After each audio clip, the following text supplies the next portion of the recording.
오늘 살펴볼 내용은 코로나19 임상 정보를 정부가 틀어주고 있다는 보수 유튜브와 종편 패널의 억지 주장입니다. 뿅!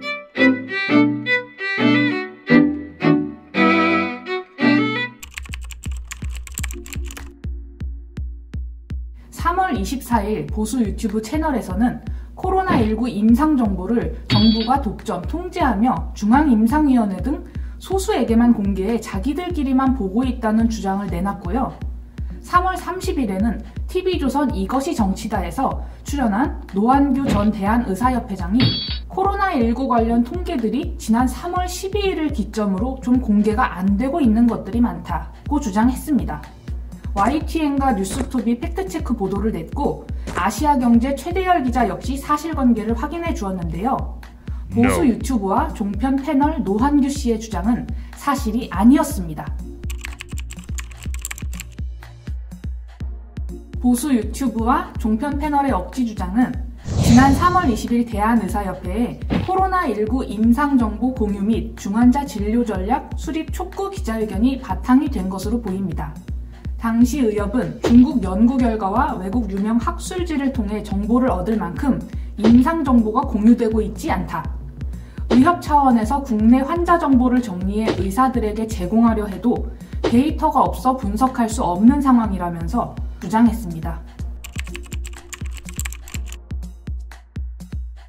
이들 주장의 핵심은 코로나19 임상 정보를 정부가 독점한 채 의료 전문가들에게도 공유를 안 한다는 건데요. 사실과 다릅니다.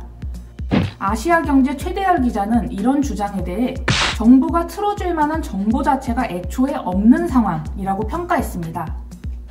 대구 경북을 중심으로 코로나19 확진자가 그야말로 폭증하면서 방역, 검사, 치료만으로도 인력 등 자원이 모자라 일선 현장에서는 임상 정보를 입력할 여력조차 없었다는 겁니다.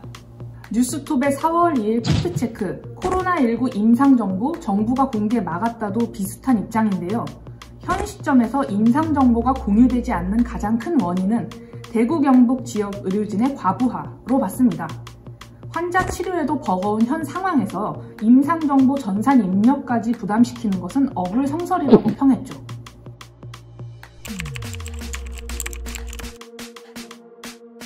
(3월 23일) 중앙임상위 기자회견에서 정기현 국립중앙의료원장은 물리적으로 정보 수집이 불가능한 상황이 벌어졌고 그렇다 보니 중앙임상위원회 자체도 데이터에 목말라 하고 있다고 호소했는데요.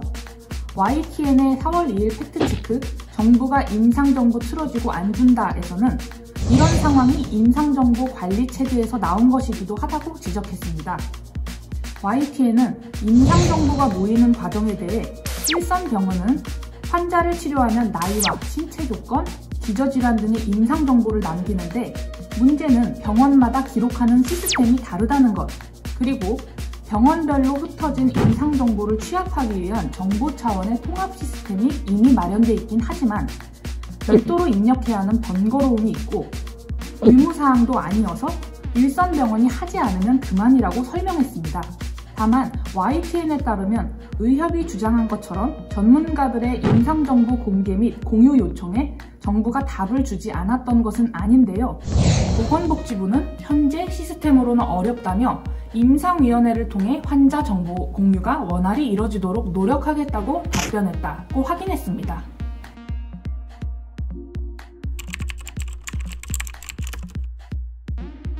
네, 이것도 전혀 사실이 아니었습니다. 일단 중앙임상위는 정부의 이너서클이 아닙니다. 임상 전문 의료진이나 감염병 전문 의료진들로 구성된 완전히 별개의 조직이죠.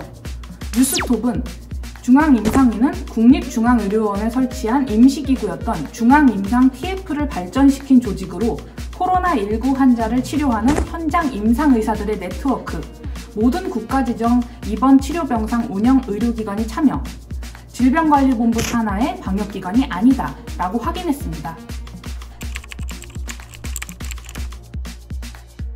네, 맞습니다.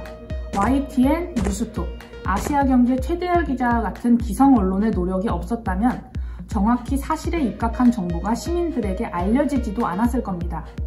팩트체크를 한 YTN, 뉴스톱, 아시아경제에 고맙습니다.